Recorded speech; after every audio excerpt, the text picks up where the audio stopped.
नमस्कार,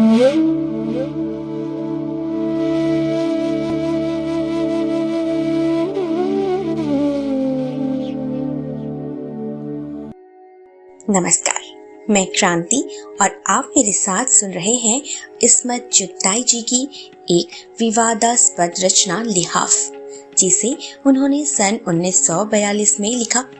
यह कहानी विवादों से घिरी रही, पर इसकी सच्चाई को आज भी छुटलाया नहीं जा सकता। आपा पर अश्लील साहित्य लिखने के दोष मढ़े गए। अदालत के कटघरे तक इस कहानी का रुख मोड़ा गया। उन्हें इस कहानी के लेखन पर माफी मांगने का आदेश भी दिया गया, पर उनके हौसले को अदालत पस्त न कर सकी और अंत में वह यह मुकदमा जीत गई। उर्दू साहित्य की यह एक अनमोल रचना है, जिसमें जीवन के एक ऐसे हिस्से को दिखाया गया है जिसकी खुल्लम खुल्ला चर्चा करना आज के युग में भी तकल्लुफ से भरा हुआ है। खैर, सुनते हैं इस्मत चुगताई जी की रचना लिहाफ। जब मैं जाड़ों में लिहाफ ओढ़ती हूँ ना, तो पास की दीवार पर उसकी परछाइयाँ हाथी की तरह झूमती हुई मालूम होती हैं और एकदम से दिमाग बीती हुई दुनिया के पर्दों में दौड़ने भागने लगता है। उस समय न जाने क्या कुछ याद आने लगता है। माफ कीजिएगा, मैं आपके लिए खुद अपने लिहाफ का रोमान भरा वर्णन करने नहीं जा रही हूँ। ना लिहाफ से किसी प्रकार का रोमांस जोड़ा ही जा सकता है। मेरे ख्याल में कंबल कम आराम देने वाला सही, मगर उसकी परछाई इतनी भयानक नहीं होती जितनी लिहाफ की परछाई दीवार पर जब डगमगा रही हो। यह तब का जिक्र है जब मैं छोटी थी और दिन भर भाइयों और उनके दोस्तों के साथ मार कुटाई में दिन गुजार दिया करती थी। कभी कभी मुझे ख्याल आता है कि मैं कमबख्त इतनी लड़ाका क्यों थी। उस उम्र में जब मेरी बहनें आशिक जमा कर रही थीं। यही वजह थी कि अम्मा जब आगरा जाने लगी तो हफ्ता भर के लिए मुझे अपनी मुंह बोली बहन के पास छोड़ गई। उनके यहाँ अम्मा खूब जानती थी कि चूहे का बच्चा भी और मैं भी किसी से लड़ भड़ ना सकूंगी।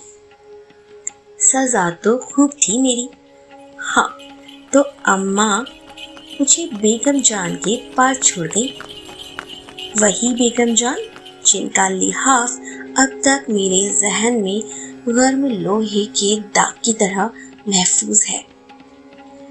यह वह बेगम जान थी जिनके गरीब माँ बाप ने नवाब साहब को इसलिए दामाद बना लिया कि यूं तो वह पक्की उम्र के थे, मगर थे निहायत ही नेक। कभी कोई रंडी या बाजारी औरत उनके यहाँ न आई। खुद हाजी थे और सभी बहनों को हज करा चुके थे, मगर उन्हें एक निहायत अजीबो गरीब शौक था। लोगों को कबूतर पालने का जुनून होता है, बटेरे लड़ाते हैं, मुर्गे वाजा करते हैं। इस किस्म के वाहियात खेलों से नवाब साहब को नफरत थी। उनके यहाँ तो बाल विद्यार्थी रहते थे, नौजवान गोरे गोरे पतली कमर के लड़के, जिनका सारा खर्च वह खुद बर्दाश्त करते थे। मगर बेगम जान से शादी करके तो वे उन्हें कुल साज सामान के साथ ही घर में रखकर भूल गए और वह बेचारी दुबली पतली नाजुक सी बेगम एकांत के गम में घुलने लगी।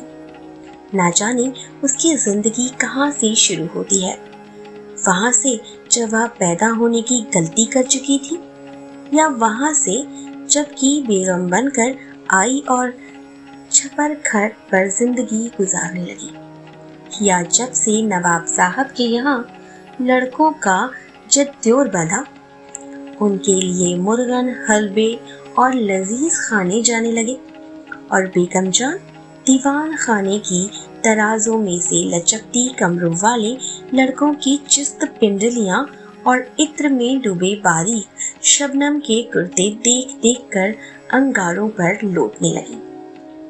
या जब वह मिन्नतों मुरादों से हार गई, चिल्ले बंधे और टोटके और रातों का वाजिफ पढ़ना भी चित्त हो गया। कहीं पत्थर में भी चोंक लगती है। नवाब साहब अपनी जगह से टस से मस न हुए। फिर बेगम जान का दिल टूट गया और उन्होंने इल्म की तरफ ध्यान दिया, लेकिन यहाँ भी उन्हें कुछ न मिला। इश्किया नावल और रोमांटिक शेर पढ़कर भी पस्ती सी छाई रहती। रात की नींद भी हाथ से गई और बेगम जान जी जोड़कर बिल्कुल ही निराशा की पोत बन गई। चूल्हे में डाला ऐसा कपड़ा लत्ता कहीं पहना जाता है किसी पर रौब गांठने के लिए? अब ना तो नवाब साहब को फुर्सत कि शबनमी कुर्ते को छोड़कर जरा इधर ध्यान करे और ना ही वह उन्हें कहीं आने जाने देते हैं। जब से बेगम जान ब्याह कर आई थी, रिश्तेदार आकर महीनों रहते और चले जाते, मगर वह बेचारी कैद में रहती। इन रिश्तेदारों को देखकर उनका भी खून जलता कि सब के सब मजे से माल उड़ाने, उम्दा घी निगलने, जाड़े का साजो सामान बजवाने को मरते हैं और वह बावजूद नई रुई के लिहाफ में पड़ी सर्दी में अकड़ी जाती है। हर करवट पर लिहाफ नई नई सूरतें बनाकर दीवार पर छाया डालता, मगर कोई भी छाया ऐसी न थी जो उन्हें जिंदा रखने के लिए काफी हो। मगर क्यों जिए कोई फिर? जिंदगी, बेगम जान की जिंदगी जो थी, जीना बदा था नसीबों में। वह फिर जीने लगी और खूब जी। रब्बू ने उन्हें नीचे गिरते गिरते संभाल लिया। सरपट देखते देखते उनका सूखा जिस्म भरना शुरू हो गया। गाल चमक उठे, हुस्न फूट पड़ा। एक अजीबो गरीब तेल मालिश से बेगम जान की जिंदगी में झलक आई। माफ कीजिएगा, इस तेल का नुस्खा आपको बेहतरीन से बेहतरीन रिसाले में भी ना मिलेगा। जब मैंने बेगम जान को देखा तो वह 40-42 की होंगी। ओफो, किस शान में मसनद पर अथलीटी थी और रब्बू उनकी पीठ से लगी कमर दबा रही थी। एक ऊदे रंग का दुशाला उनके पैरों पर पड़ा था और वह महारानी की तरह शानदार मालूम हो रही थी। मुझे उनकी शक्ल अत्यंत पसंद थी। मेरा जी चाहता था घंटों बिल्कुल पास से उनकी सूरत देखा करूं। उनकी रंगत बिल्कुल सफेद थी, नाम को सुर्खी का जिक्र नहीं, और बाल काले और तेल में डूबे रहे थे। मैंने आज तक उनकी मांग ही बिगड़ी नहीं देखी। क्या मलचाल जो एक बार इधर से उधर हो जाए। उनकी आंखें काली थी और भौहों पर फालतू बाल अलग कर देने से कामिनी सी खिंची हुई थी। आंखें जरा तनी हुई रहती थी, भारी भारी फूले हुए पपोटे, मोटी मोटी पलकें, और सबसे ज्यादा जो उनके चेहरे पर आश्चर्यजनक देखने लायक चीज थी, वे उनके होठ थे। प्रायः वह सुर्खी से रंगे रहते थे। ऊपर से होठ पर हल्की हल्की मूछें थी और कनपटियों पर लंबे लंबे बाल। कभी कभी उनका चेहरा देखते देखते अजीब सा लगता था, कम उम्र के लड़कों जैसा। उनके जिस्म की त्वचा भी सफेद और चिकनी थी। मालूम होता था किसी ने कसकर टांके लगा दिए हों। प्रायः वह अपनी पिंडलियां खुजाने के लिए खोलती तो मैं चुपके चुपके उनकी चमक देखा करती। उनका कद बहुत लंबा था और फिर गोश्त होने की वजह से वह बहुत ही लंबी चौड़ी मालूम होती थी, लेकिन बहुत संतुलित और ठला हुआ जिस्म था। बड़े बड़े चिकने और सफेद हाथ, सुडौल कमर। हाँ, तो रब्बू उनकी पीठ खुजाया करती थी, यानी घंटों उनकी पीठ ही खुजाती। पीठ खुजवाना भी जिंदगी की जरूरतों में से था, बल्कि शायद जिंदगी की जरूरतों से भी ज्यादा। रब्बू को घर में कोई काम न था, बस सारे वक्त उनके छपरखट में चढ़ी कभी पैर, कभी सिर और कभी जिस्म के दूसरे हिस्सों को दबाया करती। कभी तो मेरा दिल बोल उठता था, जब देखो रब्बू कुछ ना कुछ दबा रही है या मालिश कर रही है। कोई दूसरा होता तो ना जाने क्या होता। मैं अपनी कहती हूँ, कोई दूसरी छुए भी तो मेरा जिस्म तो सलगड़ कर खत्म हो जाए। और फिर वह रोज रोज की मालिश काफी नहीं थी। जिस दिन बेगम जान नहाती, या अल्लाह, बस 2 घंटा पहले से तेल मालिश और खुशबूदार उपटनों की मालिश शुरू हो जाती और इतनी होती कि मेरा तो कल्पना से ही दिल टूट जाता। कमरे के दरवाजे बंद करके अंगीठियां सुलगती और चलता मालिश का दौर। प्रायः रब्बू सिर्फ रब्बू ही रहती, बाकी नौकरानियां बुड़बुड़ाती और दरवाजे पर से ही जरूरतों की चीजें देती जाती। तो बात यह थी कि बेगम जान को खुजली का मर्ज था। बेचारी को ऐसी खुजली होती थी कि हजारों तेल और उपटने मले जाते थे, मगर खुजली थी कि कायम। डॉक्टर हकीम कहते कुछ भी नहीं है, जिस्म साफ चट पड़ा है। हाँ, कोई जिल्द के अंदर बीमारी हो तो खैर, नहीं भाई, डॉक्टर तो हुए हैं पागल। कोई आपके दुश्मनों को मर्ज है, अल्लाह रखे खून में गर्मी है, रब्बू मुस्कुराकर कहती और महीन महीन नजरों से बेगम जान को घूरती रहती। और यह रब्बू, जितनी यह बेगम जान गोरी थी उतनी ही काली, जितनी बेगम जान सफेद थी यह उतनी ही सुर्ख, बस जैसे तपाया हुआ लोहा। हल्के हल्के चेचक के दाग, गठा हुआ ठोस जिस्म, फुर्तीले छोटे छोटे हाथ, कसी हुई छोटी तोंद, बड़े बड़े फूले हुए होंठ जो हमेशा नमी में डूबे रहते, और जिस्म में से अजीब घबराने वाली बू। और वे उसके नन्हे नन्हे फूले हुए हाथ किस कदम फुर्तीले थे। अल्लाह, अभी कमर पर तो लीजिए तो फिसल कर कोल्हों पर चले गए, वहां से रपटे रानों और फिर दौड़े टखनों की तरफ। मैं तो जब भी बेगम जान के पास बैठती यही देखती कि अब इसके हाथ कहाँ हैं और क्या कर रहे हैं।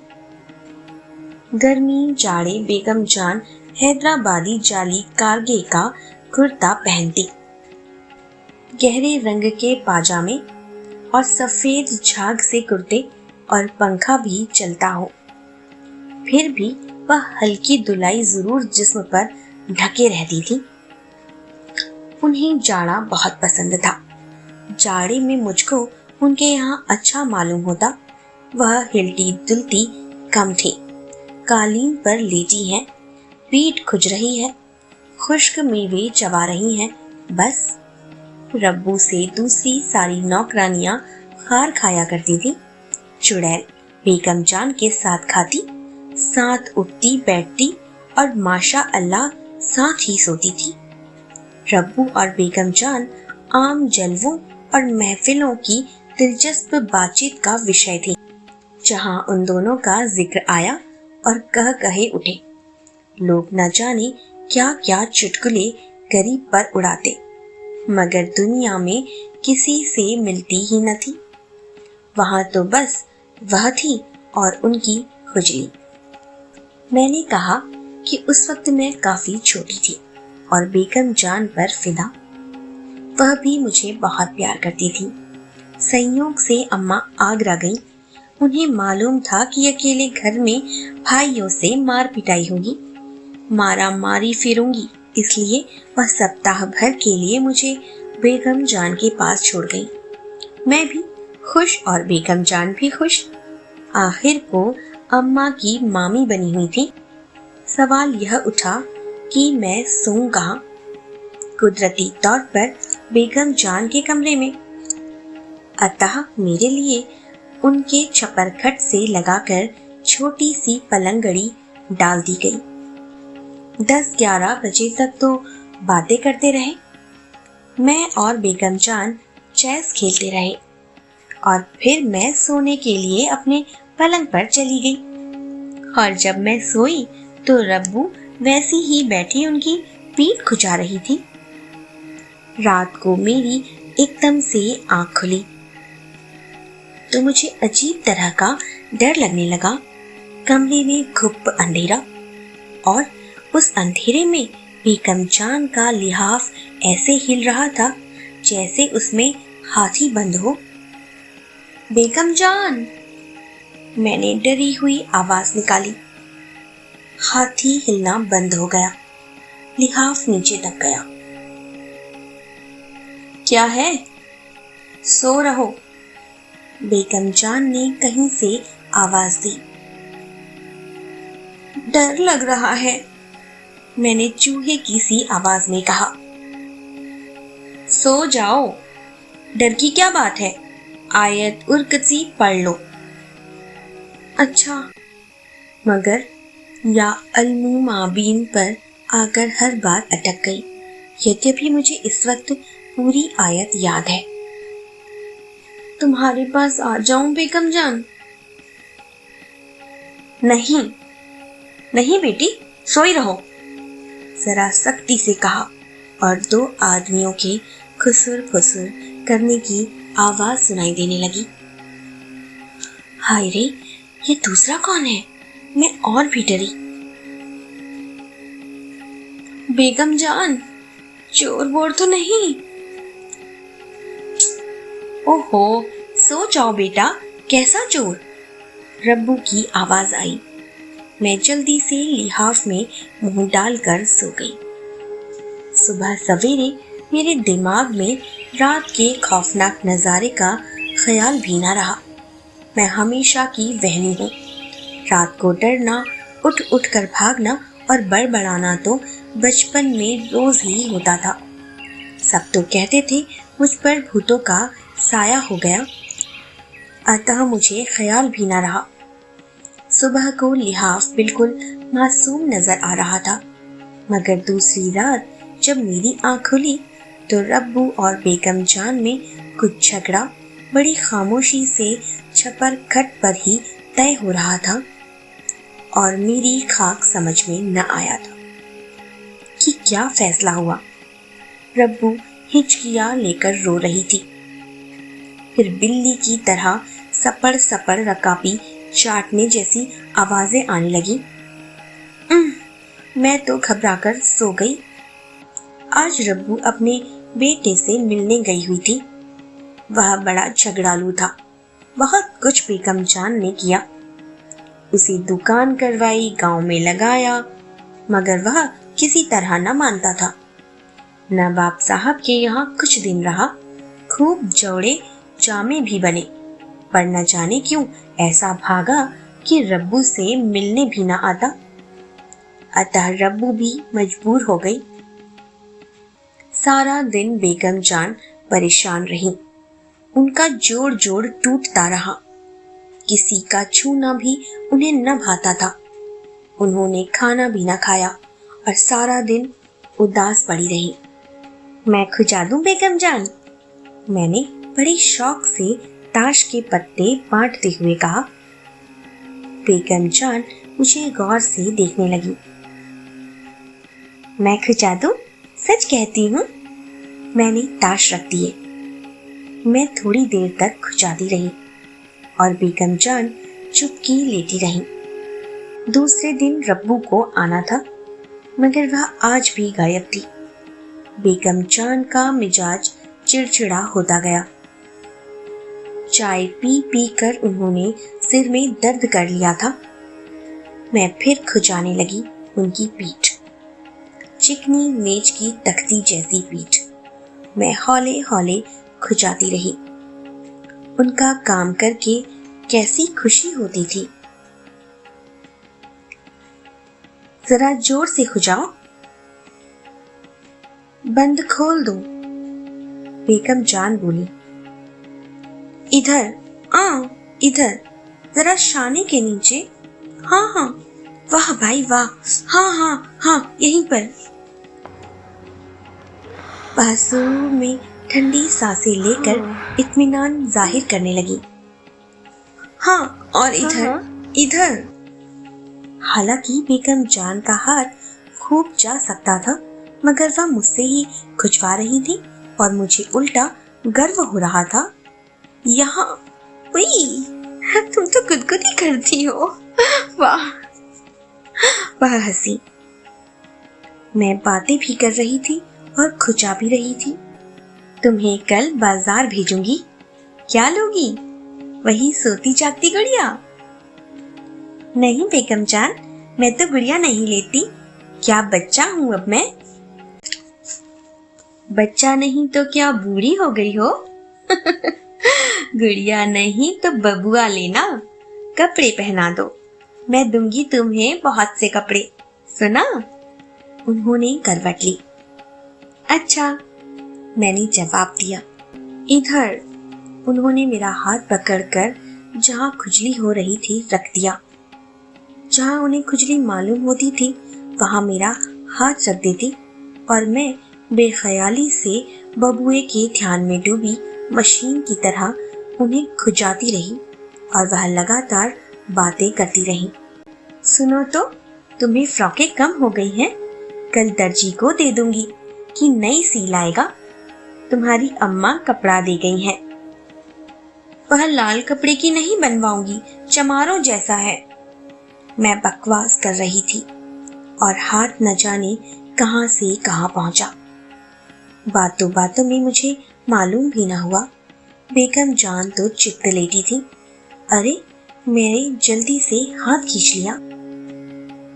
ओई लड़की, देखकर नहीं खुजाती, मेरी पसलियां नीचे डालती है। बेगम जान शरारत से मुस्कुराई और मैं झेप गई। इधर आकर मेरे पास लेट जा। उन्होंने मुझे बाजू पर सर रखकर लेटा लिया। आए, कितनी सूख रही है, पसलियां निकल रही हैं।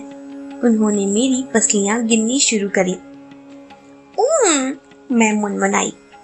ओई, तो क्या मैं खाऊंगी? कैसा तंग स्वेटर बुना है।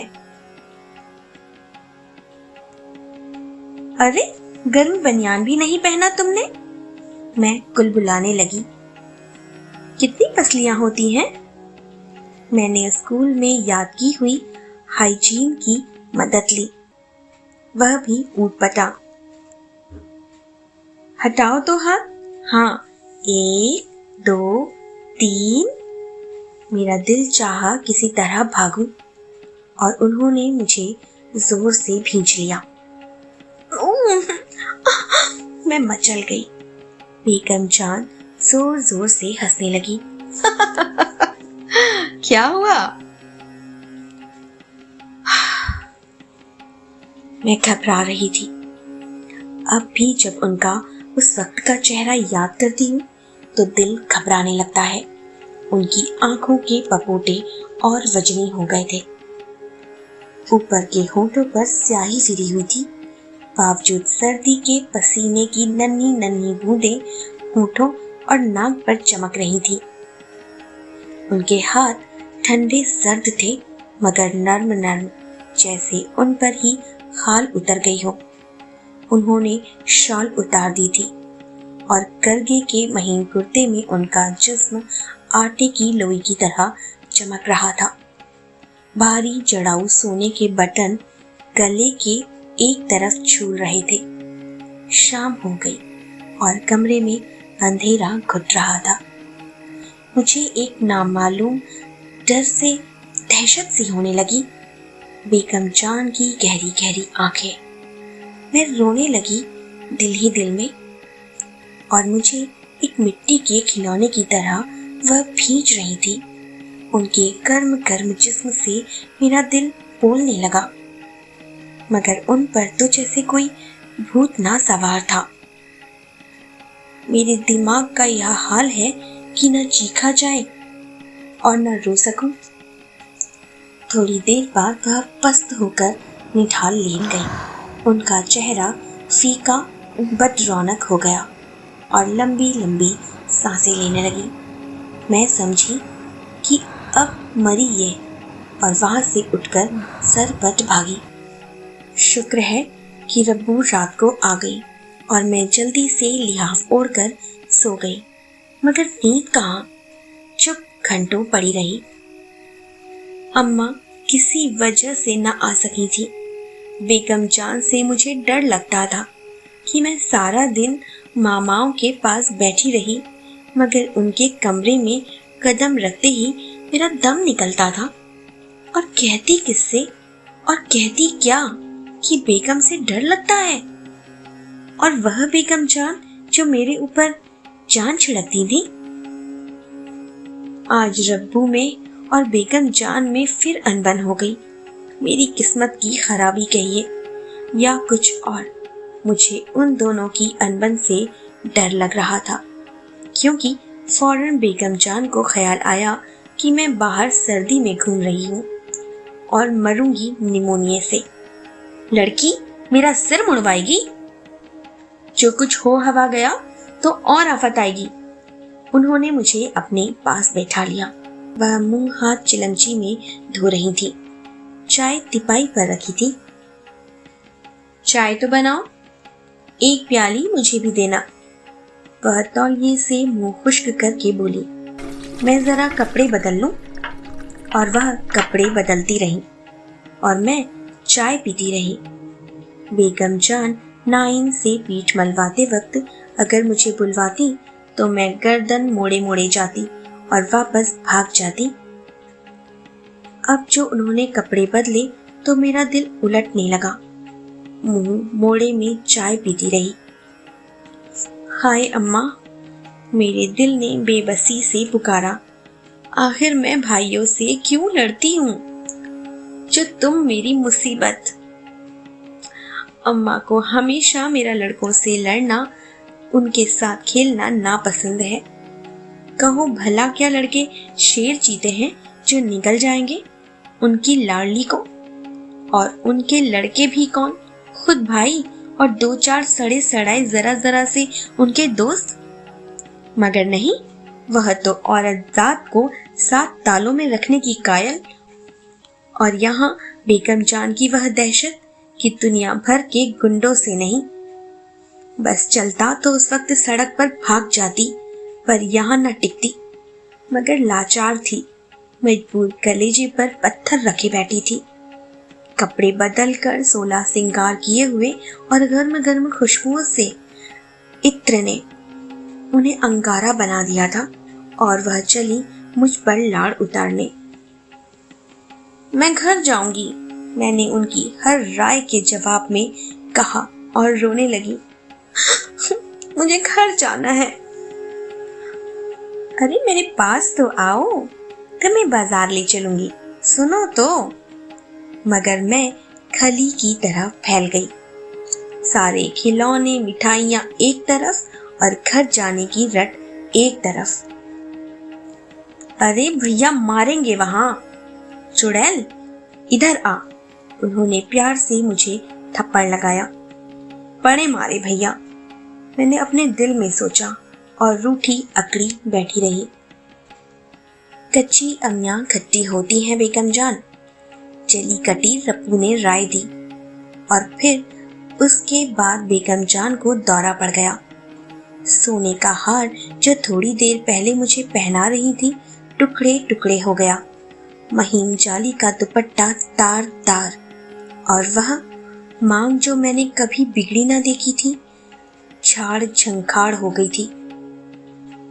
वह झटके ले लेकर चिल्लाने लगी। मैं रपटी बाहर। बड़े जत्नों से बेगम जान को होश आया। जब मैं सोने के लिए कमरे में दबे पांव जाकर झांकी तो रब्बू उनकी कमर से लगी उनका जिस्म दबा रही थी। जूती उतार दो। उसने उनकी पसलियां खुजाते हुए कहा और मैं चुईया की तरह लिहाफ में दुबक गई। सर फटकच बेगम जान का लिहाफ अंधेरे में फिर हाथी की तरह झूम रहा था। अल्लाह, अल्लाह, मैंने मरी हुई आवाज निकाली। लिहाफ में हाथी फुदका और बैठ गया। मैं भी चुप हो गई। हाथी ने फिर लोट मचाई। मेरा रुआ रुआ कांपने लगा। आज मैंने दिल में ठान लिया कि जरूर हिम्मत करके सिरहाने पर लगा हुआ बल्ब जला दूं। हाथी फड़फड़ कर रहा था और जैसे उकड़ू बैठने की कोशिश कर रहा था। चपड़ चपड़ कुछ खाने की आवाजें आ रही थी, जैसे कोई मजेदार चटनी चख रहा हो। अब मैं समझी, ये बेगम जान ने आज कुछ खाया नहीं है तो रब्बू मुर्दी तो है, सदा की चटोर। जरूर यह तरमाल उड़ा रही है। मेरे नथुन ने फुलाकर मैंने सूं सूं कर हवा में सूंघा। सिवाय इत्र, संदल और हिना की गर्म गर्म खुशबू के कुछ भी महसूस न हुआ। लिहाफ फिर उभरना शुरू हुआ। मैंने बहुतेरा चाहा कि चुपकी पड़ी रहूं, मगर उस लिहाफ ने तो ऐसी अजीब अजीब शक्लें बनानी शुरू करी कि मैं लरज गई।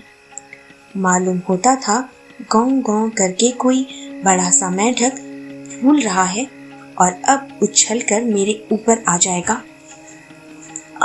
अम्मा, मैं हिम्मत करके गुनगुनाई, मगर वहां कुछ सुनवाई न हुई और लिहाफ मेरे दिमाग में घुसकर फूलना शुरू हुआ। मैंने डरते डरते पलंग से दूसरी तरफ पैर उतारते हुए सिरहाने टटोलकर बिजली का बटन दबा दिया। हाथी ने लिहाफ के नीचे एक कलाबाजी लगाई और चिपक गया। कलाबाजी लगाने में लिहाफ का कोना फुट भर उठा। अल्लाह, मैं गड़ाप से अपने बिछौने में। तो आप सुन रहे थे मेरे साथ इस्मत चुगताई की कहानी लिहाफ। इस कहानी को हिंदी साहित्य और उर्दू साहित्य में लेस्बियन प्यार की पहली कहानी माना जाता है, जिसे हमारा समाज स्वीकार नहीं करता, पर यह हमको मानना ही होगा। यह कोई जानबूझकर किए जाने वाला कृत्य तो नहीं, यह तो भावनाओं का खेल है।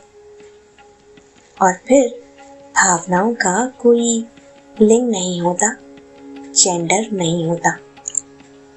भावनाएं तो बस भावनाएं होती है। माना ये कहानी विवादित है, पर जिसने भी इसे पढ़ा वो इसका मुरीद हो गया। ये एक ऐसा सच है जो आज भी कई लोगों के साथ है, कई लोगों के बीच है, पर जग जाहिर नहीं। आपको कहानी कैसी लगी मुझे कमेंट सेक्शन में जरूर बताइएगा। अगली कहानी में जल्द ही आपसे मिलूंगी। तब तक के लिए अलविदा।